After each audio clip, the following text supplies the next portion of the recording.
paano mo nasi-sense kung aalis na sa'yo ang babae mo? Ano ba mga senyales?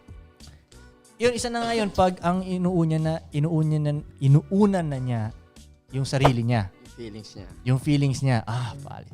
At pag meron na rin siyang reklamo, yung pag may reklamo na siya about sa lifestyle nyo, sa settings nyo, ano man, basta may reklamo na siya, may chance na to, alam mo yun, paalis na to. At ano pa ba? Ano pa ba mga senyalis? Ikaw tong may mga alam na gano'n. Yung maraming babae. O ikaw, Kika. Utoy.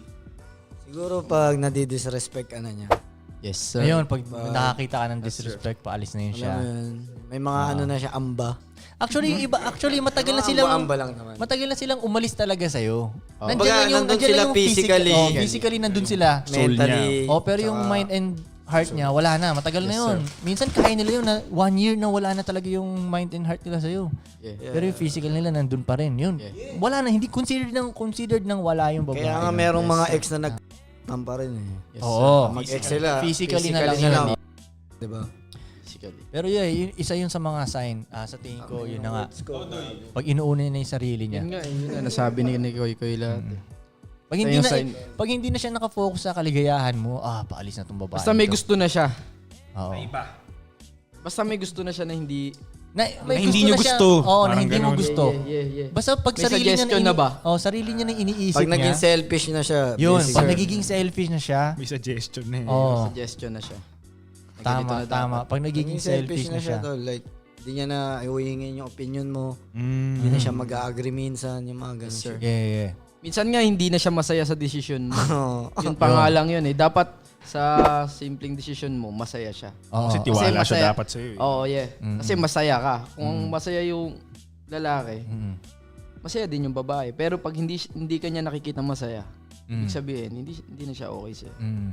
Tsaka pag parang, kunyari, dinala mo siya sa somewhere, right?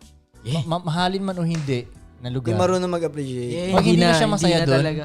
kasi pag gusto ka pa ng babae, dalhin mo siya sa fishbowlan, masaya siya doon eh. Kulang nga kayo sa kotse. Basta ikaw yung kasama niya, masaya na siya doon. Pag hindi na parang ganun, okay. Tsaka tingnan mo din kung yung mood ng babae mo, halimbawa magkasama kayo or hindi kayo magkasama sa bahay, yung parang excited siyang makita ka o marinig yung boses niya.